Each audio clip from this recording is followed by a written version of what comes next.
Gênesis capítulo 39. O Senhor era com José, que veio a ser homem próspero, e estava na casa de seu senhor egípcio. Versículo 2. Enquanto Judá e seus irmãos sofriam as consequências de seu plano maligno, José estava coberto pela mão de Deus.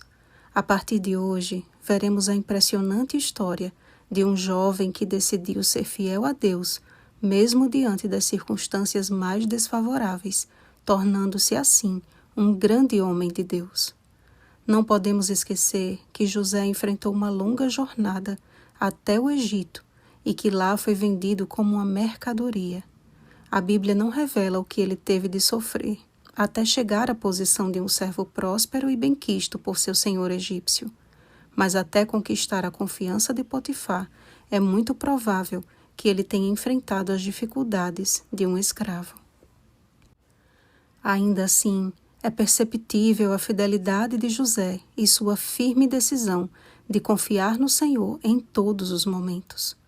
José logo se destacou e sua fé em Deus não era oculta, já que o próprio Potifar reconheceu que o Senhor era com ele e que tudo o que ele fazia, o Senhor prosperava em suas mãos.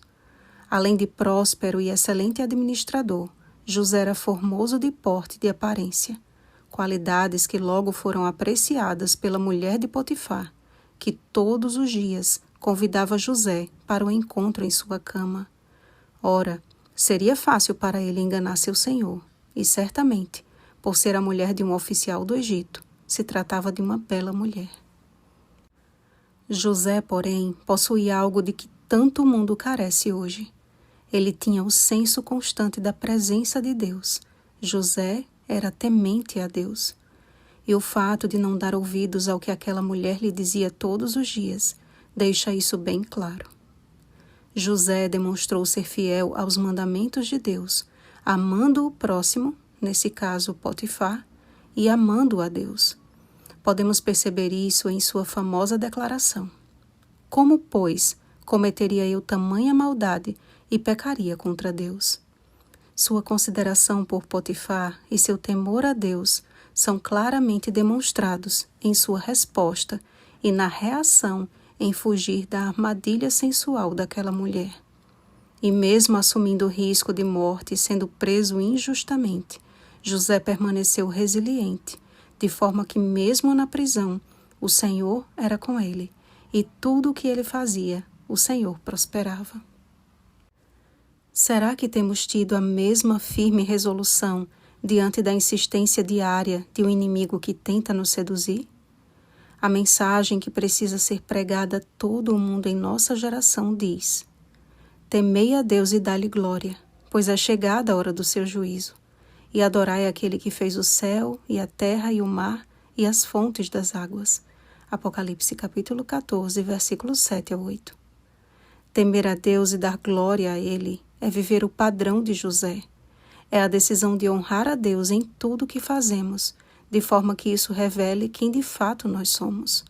Não eram simplesmente as obras de José que se destacavam, mas a essência daquele servo de Deus, de forma que tudo o que realizava tinha a inconfundível assinatura de Deus. Em Apocalipse, diz que existe uma mulher, meretriz, chamada Babilônia, que tem seduzido as nações com o vinho do furor da sua prostituição. Apocalipse capítulo 18, versículo 3. E o chamado de Deus àqueles que ainda estão lhe dando ouvidos é: retirai-vos dela, povo meu. Apocalipse capítulo 18, versículo 4.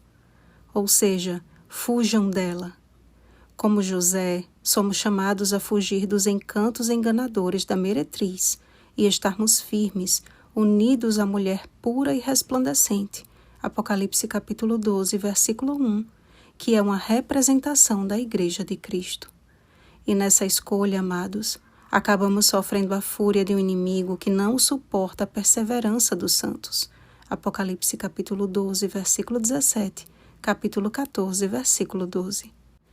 Mas se semelhante a José, que mesmo na prisão fazia tudo quanto se devia fazer ali, permanecermos fiéis ao Senhor, fazendo o que precisa ser feito, segundo a guia do Espírito Santo, com certeza o inimigo terá de contemplar a nossa prosperidade, mesmo em meio à adversidade. Se o deserto lhe alcançou por causa da sua fidelidade, não se preocupe, como diz um provérbio beduíno que li um dia desses. Se você tem um destino certo, até o deserto se torna uma excelente estrada. Rodrigo Silva, Descobertas da Fé, Devocional Diário, página 138. Oremos, amados. Pai Celestial, existem muitas situações que acontecem e não entendemos o porquê, mas ao estudarmos a Tua Palavra, percebemos que nem tudo precisamos entender e que isso fortalece a nossa fé. Enche-nos do Espírito Santo para que sejamos tementes a Ti e Te glorifiquemos com a nossa vida, e dá-nos força e coragem para perseverarmos, ainda que severamente provados. Em nome de Jesus. Amém. Vigiemos e oremos. Uma feliz semana, servos fiéis do Senhor. Oremos pelo batismo do Espírito Santo. Oremos uns pelos outros. Rosana Garcia Barros.